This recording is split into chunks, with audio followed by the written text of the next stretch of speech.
Pushkin.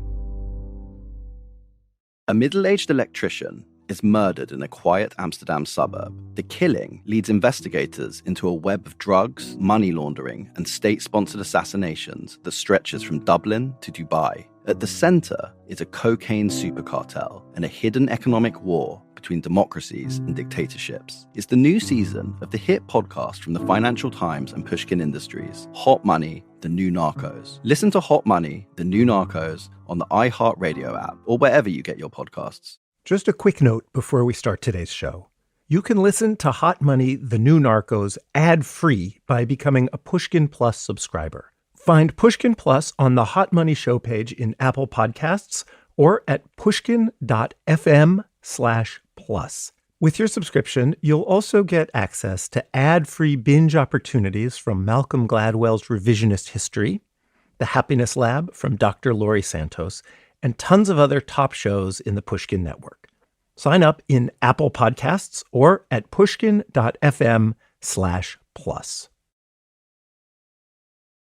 Previously on Hot Money, US undercover agents made a connection between money launderers working for European drug traffickers and top-level officials in Iran. It was part of a scheme to help the regime evade American sanctions and source heavy weapons.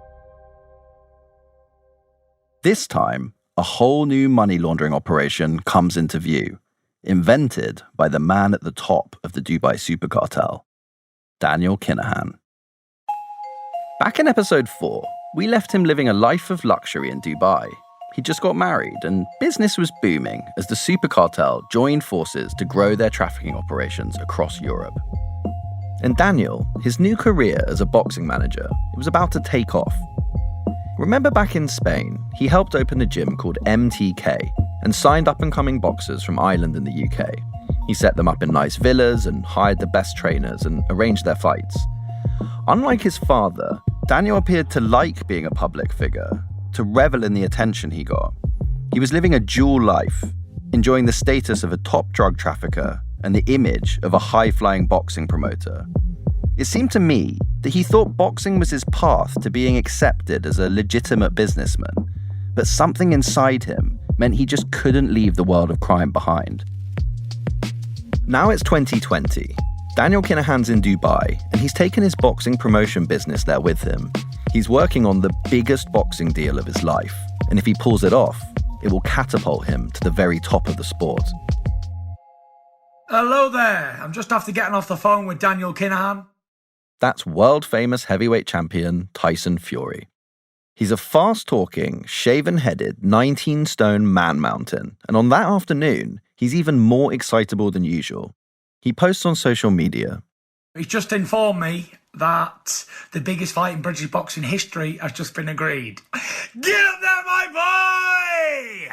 boy! Big shout out, Dan. He got this done. 2-fight deal. Tyson Fury versus Anthony Joshua next year. The announcement, it stuns the world of boxing. After winning a world heavyweight title 5 years earlier, Fury's career has been in a slump. But since meeting Daniel Kinahan, he's made an epic comeback. He's beaten the previously undefeated and reigning WBC champion Deontay Wilder in this huge Las Vegas showdown. And that means Fury's upcoming bout against fellow British heavyweight Anthony Joshua, it's immediately billed as one of the biggest fights in the history of the sport. It's going to be an international extravaganza, broadcast across the world. Pay-per-view sales and sponsorship are going to generate hundreds of millions of dollars. And Fury, he's crediting Daniel Kinahan with pulling the whole thing together. And Daniel's not only organizing these box office prize fights, he's also started to rub shoulders with royalty.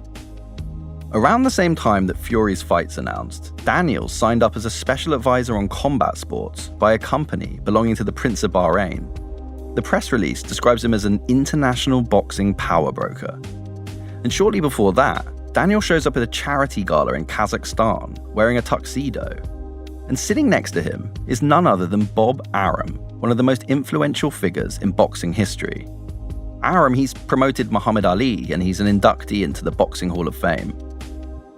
We have great confidence in Kinahan. We think he's very, very, very honest, very astute. He has great connections. And now, He's singing the praises of Daniel Kinahan. You know, I like to deal with guys, no-nonsense people whose word is their bond. And that's what it's been with Daniel. But just as Daniel Kinahan's reputation as a boxing magnate starts to soar, some people are starting to look more closely at the source of his fortune.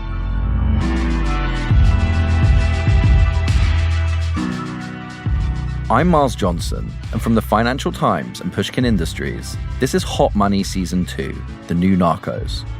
Episode 7, Against the Ropes.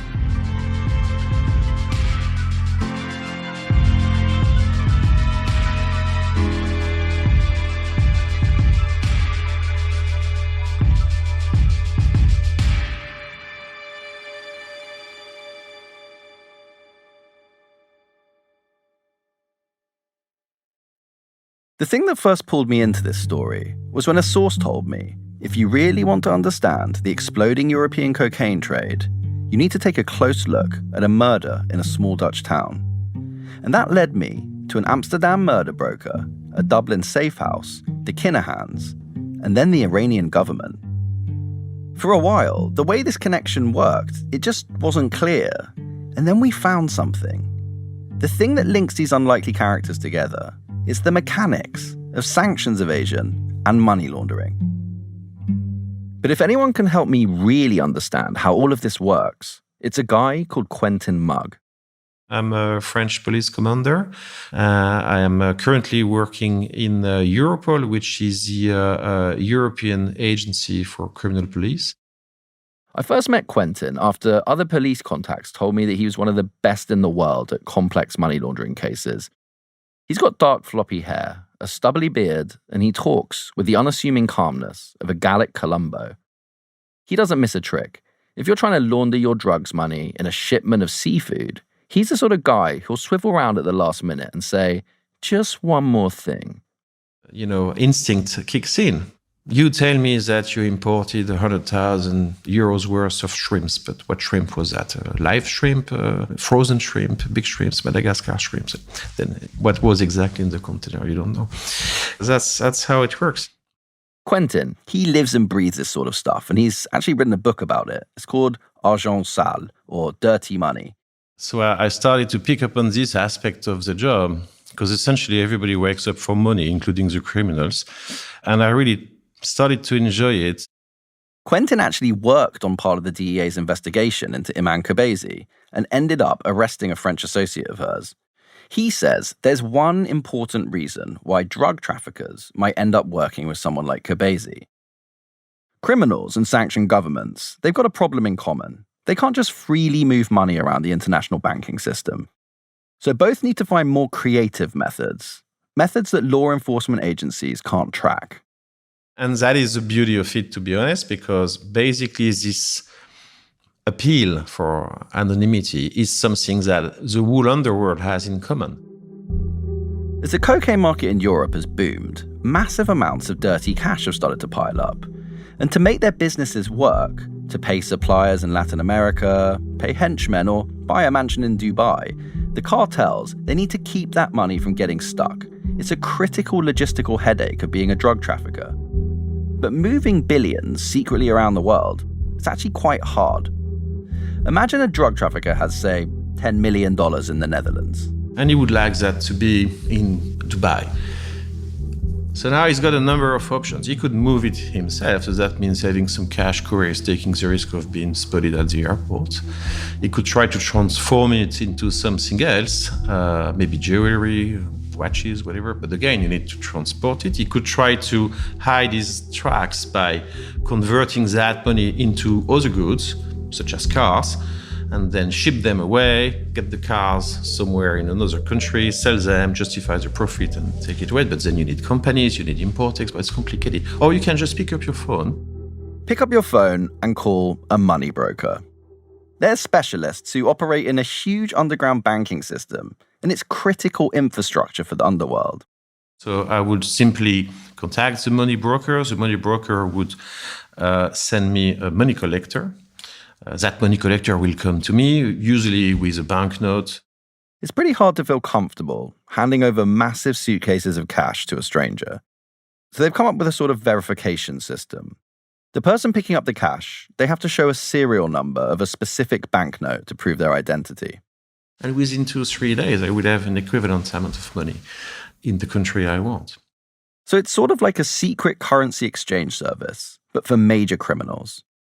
But the concept that took me a little while to get my head around is that the actual physical cash, it doesn't ever move. It stays in the same place. The networks have supplies of cash in different countries, in places like warehouses. And instead of moving it, they simply pay you out from the supply they have in the place you need it, minus a commission, of course. This works because people doing the reverse trade to you, customers moving money in the other direction, they'll replenish the supply of cash from where you collected it, at one of the network's de facto offices around the world. The most basic often comes in the form of a little shop, or little grocery store that opens late and sell very expensive apples. And then everybody goes, but how is it possible that it's still open? Well, that's a hint. There's a lot of that. Yeah, there's a lot of that. Before I'd heard about this, I'd assumed that modern money laundering was high-tech, using things like cryptocurrencies or complex financial instruments. I was actually really surprised to learn that it's pretty old school. Quentin says that this modern shadow banking system, it's similar to the principles of Hawala networks that were used by Eastern traders from the 14th century. So the Hawala system is basically a very ancient system that consists in, it's based on trust, and it's based on a network of Hawaladars, people running this kind of informal network. It was used a long time ago, even in the Middle Age. When you were traveling, you didn't want to wander around the roads with gold on you. So what you would do, you would make a deposit in a merchant who has an agreement with his suppliers, let's say, I don't know, it's the Middle East. And then when you would arrive there, you would show the note and somebody would give you an equivalent amount of money based on trust. I'm also just interested in the capacity of these systems, because we're talking hundreds of millions, if not billions, potentially, of money. Is the liquidity that deep that you can move that much money through this stuff? Well, it's going to be a short answer, yes. Wow. It is deep. So there are billions of dollars circulating through these black market brokers. And it's not just drug barons who are using them. There are tax evaders, human traffickers, warlords, terrorist groups, and people moving money for sanctioned governments. There's this strange thing in Europe, and it's that the number of physical banknotes in circulation over the last decade, it's actually gone up. But the number of people paying for stuff with cash, it's gone down. And central banks, they can have a pretty hard time knowing where all of that physical cash has gone. In the UK alone, the Bank of England, it believes that there's about £50 billion in cash in circulation, but it just can't be accounted for. No one knows where it is. And meanwhile, Quentin's seeing signs that the number of money brokers is going up. I've seen the commission drop. It's not a good sign, because they're asking for less and less money. That means that there are more and more competitors and there is more and more money out there. Like Quentin said at the start, everybody in the world of crime, they wake up for money. And over in the United States, one lawyer's starting to dig deeper into the Kinahan money machine in the Middle East.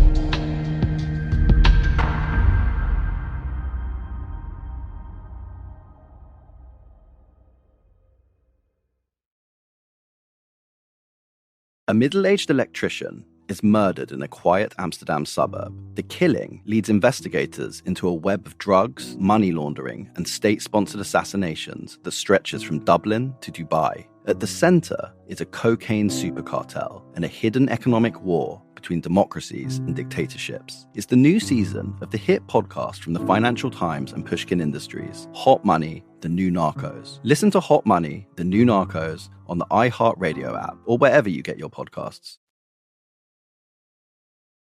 Daniel Kinahan is living in Dubai. They're having a party in Dubai. They're getting away with, a lot of stuff, it seems to be, in Dubai. And he felt, I think, untouchable. Eric Montalvo is an attorney in Washington, D.C. And before getting into law, he served for 21 years as an active duty Marine in the U.S. military.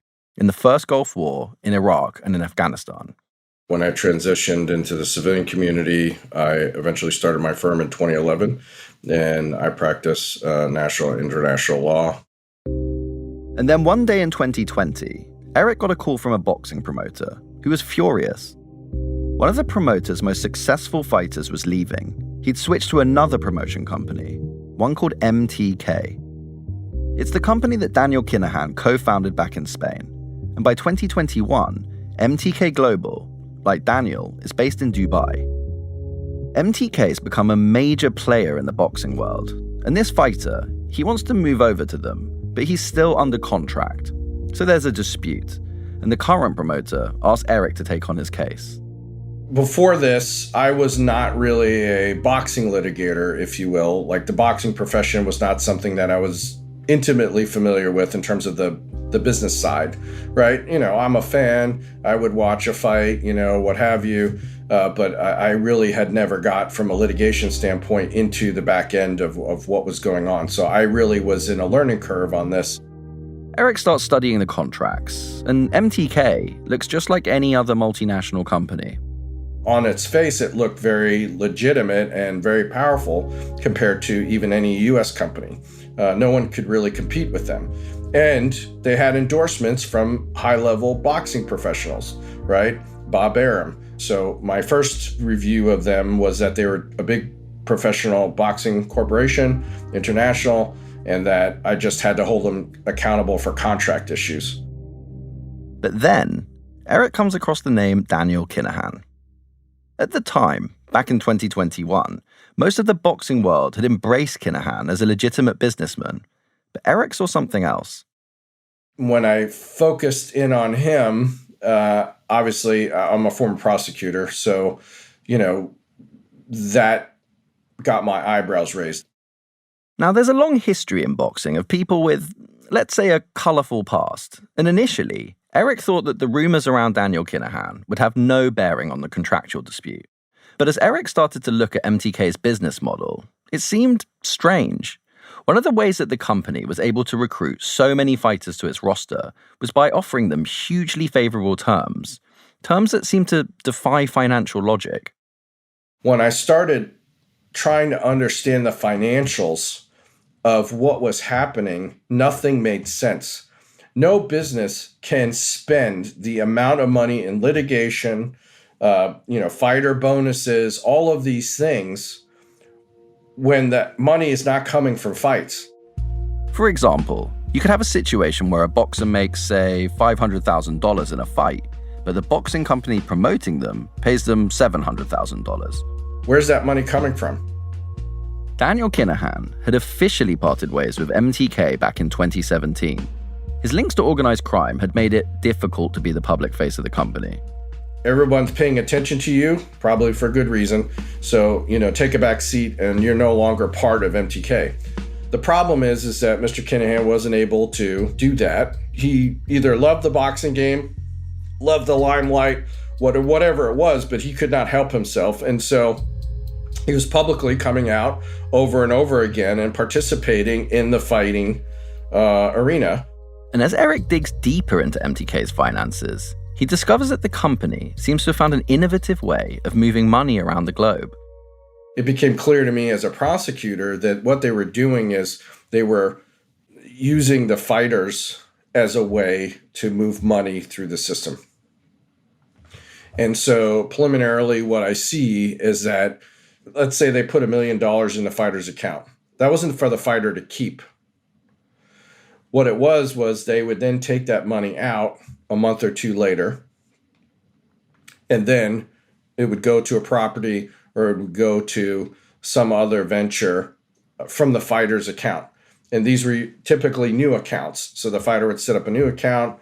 There would be a very significant amount of money coming in to the account, and then that money would leave shortly thereafter and go to pay for some other thing that's unrelated to the fighter or anything else. So that is money laundering. Let's stop here for a moment. Because what Eric claims is happening, using boxing to launder money, it's a pretty serious allegation. Up until now, most people have seen Daniel Kinahan's rise in boxing as an attempt to clean up his reputation.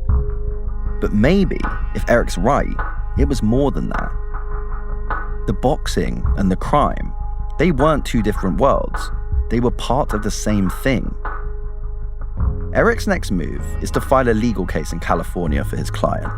It says MTK is, quote, overseen by Mr. Daniel Kinahan, and that Kinahan started MTK to, quote, launder ill-gotten gains from drug trafficking. It was part of a civil claim seeking compensation from MTK. MTK responds. It strongly denies what it called wild allegations, and it says, MTK Global is not a front for a European drug cartel, does not engage in money laundering, and does not make money from the sale of illicit drugs. It also denied having any ongoing ties to Daniel Kinahan. We should also be clear that there's no suggestion that the boxers associated with MTK were involved in any criminal activity. At the time, Eric's theory, it wasn't a popular one.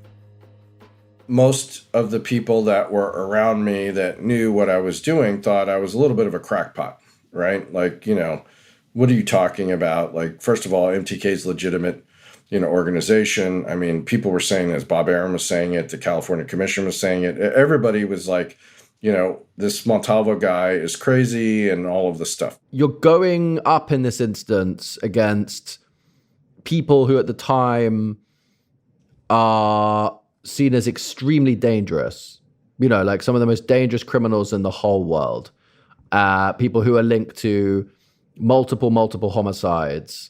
And I was just wondering what you were sort of thinking at the time about that part of it. I mean, in terms of my own personal safety, or in terms of your own personal safety? Maybe I'm not, the most normal person in the world, but I mean, I went to war at 20, right? I'm not going to not do what I have to do because I'm afraid that somehow, shape, or form, someone's going to want me dead because I'm complaining about what they're doing. I just, if that's the case, I shouldn't be an attorney, right? To start the US legal case against Kinahan, they're going to have to find him so they can serve him the papers. And finding a man who's been busy evading law enforcement agencies for years, it might sound a bit tricky, but Eric had a plan. When you're trying to be a legitimate businessman, you have to register your business. And so in Dubai, it's no different, right? They expect you to file the proper documents, etc. So once I saw he was in Dubai, I focused my efforts there. And if you look at Palm Islands, right, there's two of them. They're two man-made islands jutting out from the coast of Dubai, both engineered in the shape of palm trees, so that each luxury property, it has its own waterfront. And if you have the amount of money that, Mr. Kinahan has access to, and, the pictures and everything else you see, it made sense that he was likely living on one of those islands. So Eric, he'd figured out where Daniel Kinahan was living in Dubai, and he'd hired someone to go and deliver the US court papers to his address. Now the next question was, how would Daniel respond?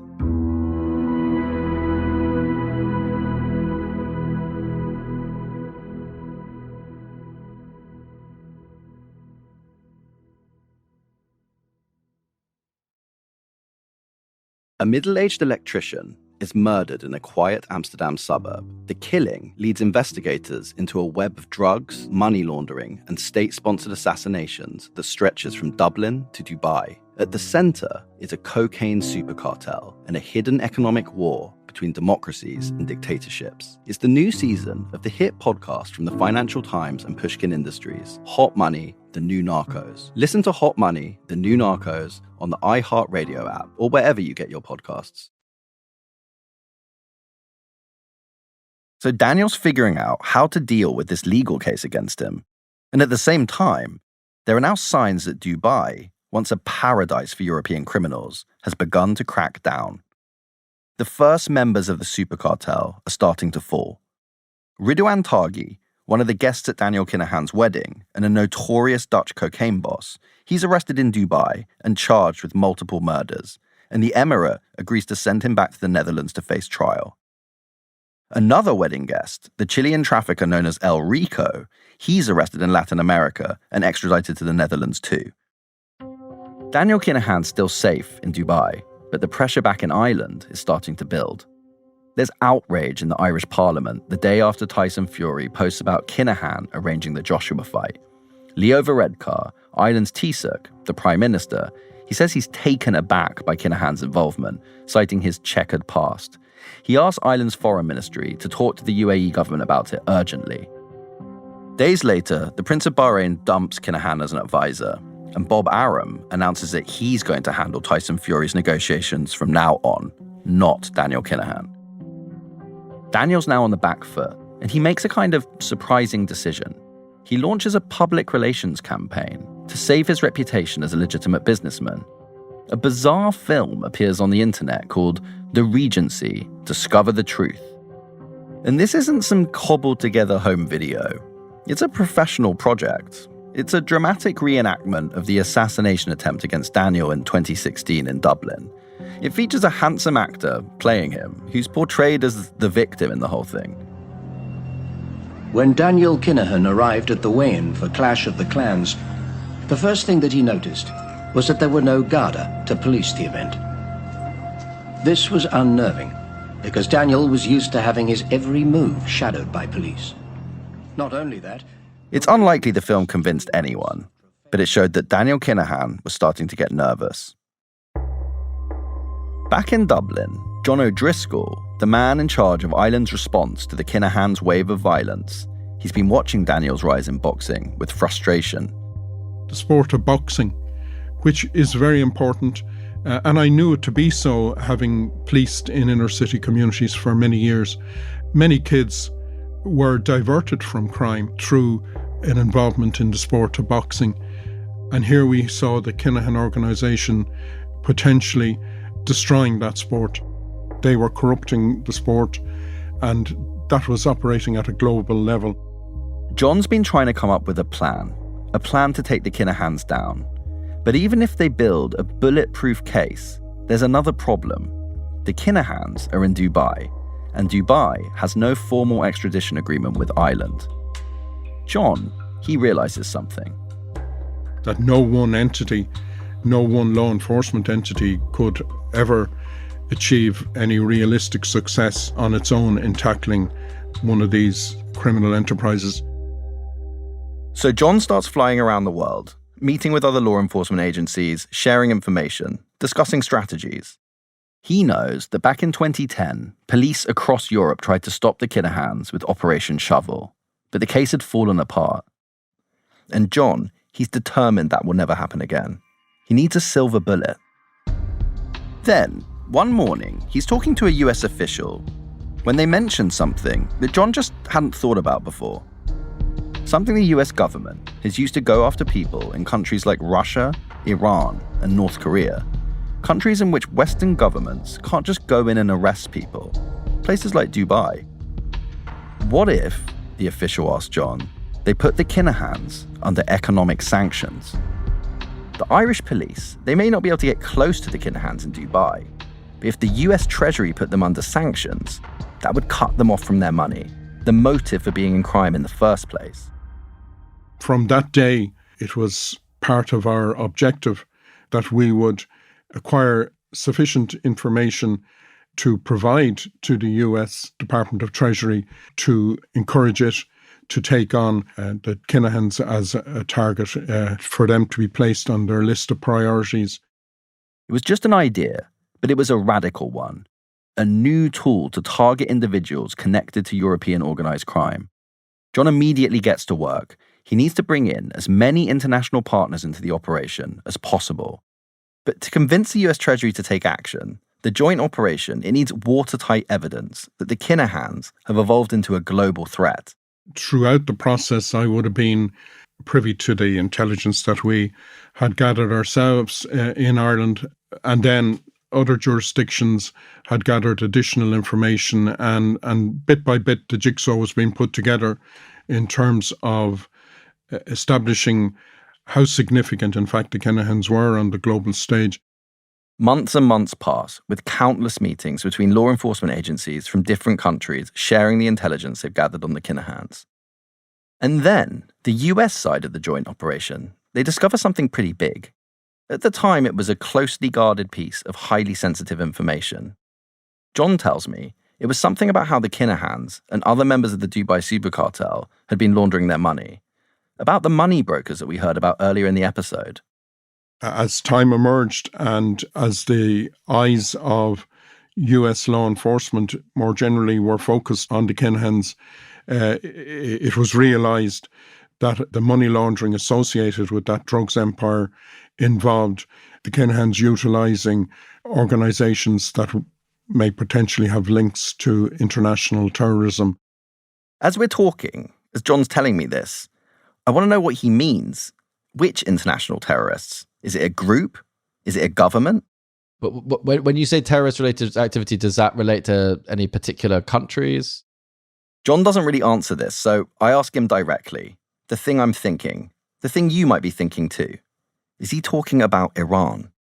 Well, that would be a conclusion that would be reached primarily by the US authorities, having been satisfied, having received initially information from the Irish law enforcement, UK law enforcement, and they then, pursuing that line of inquiry, would then have concluded that in fact there is potential, that there is financing of activity that could be associated with the Iranian state. John's saying it in a guarded way, but here's what it sounds like to me. It's the money laundering. That's the connection between the Kinahans, the super cartel, and Iran. And Udi Levy, the former head of the Mossad's economic warfare unit, he says the same thing. He tells me that Iran's money laundering channels are regularly used by criminal networks across the world, as well as other sanctioned governments. The sanction caused the Iranian to be very creative, to find, I think today, the number one in the world, how to circumvent the sanction, how to build very, very smart way to laundering money. They are giving suggestion to the Russian and other country and the North Korean how to circumvent the sanction. They became so expert. They know very well how to do it. And as we know, it's not just sanctioned regimes that need to find secret ways of moving money around the world. No, the drug trafficking need the ideas and the way how to build infrastructure that nobody identify. So, and the Iranian have today, I think, the best infrastructure in the world to transfer money from one point to the other and that nobody will identify it. So not only that they are using the drug trafficking, but they even making the world, let's say, more bad by allow the cartels and the drug trafficker to use their infrastructure to transfer money. I really haven't come across any evidence that the members of the super cartel are connected to Iran for ideological reasons. It's likely it was just business. The money laundering, it was a service, one that worked. But having access to new and sophisticated ways to move money, it made the rise of stateless drug traffickers like the super cartel possible. And this connection, could it be the thing that explains how the super cartel got involved in the assassination of Ali Mohammed? Udi says the Ali Mohammed assassination, it fits with a pattern he's seen, of Iran using organized criminals to target their enemies abroad. I think Iran is not alone. I think today is a new trend by some, let's say, intelligence forces, that it's easier, sometimes cheaper, to use drug dealers and criminals to make assassination. Because if they caught, you cannot blame Iran. You can blame drug trafficking. It's something that related to drug trafficking. They are preferred to go to criminal and to drug dealers to pay them money, to give them guidance, and to send them to the mission. But I still have a big question. Is it possible to find out who in Iran worked with the super cartel to assassinate Ali Mohammed? to solve this murder? Yes, but it will be a little bit difficult because they are not stupid. In most of the cases, they are putting a buffer between themselves and the last end. Let's say something like that. Let's say the Iranian from Quds Force agent will approach to someone, that he will approach to somebody else, and then he will approach to the third party and will give him the mission. To find someone buried deep in a shadowy, hidden world where espionage and organized crime meet, it seems impossible. And then I came across a case. A top Iranian spy, arrested in Europe, found with a red notebook full of secrets. And perhaps, inside that notebook, we can find the answer. That's next time on our season finale of Hot Money.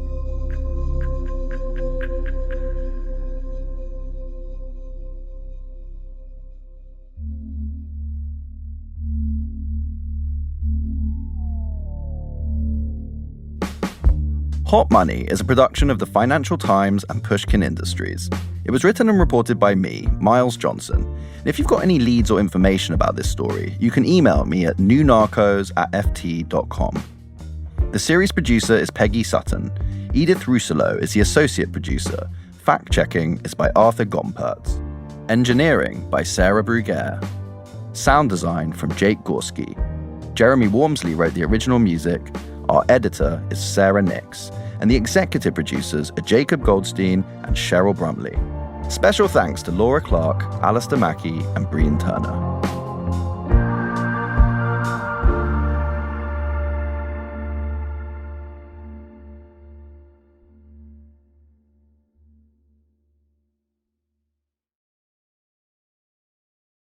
A middle-aged electrician is murdered in a quiet Amsterdam suburb. The killing leads investigators into a web of drugs, money laundering, and state-sponsored assassinations that stretches from Dublin to Dubai. At the center is a cocaine supercartel and a hidden economic war between democracies and dictatorships. It's the new season of the hit podcast from the Financial Times and Pushkin Industries, Hot Money, The New Narcos. Listen to Hot Money, The New Narcos on the iHeartRadio app or wherever you get your podcasts.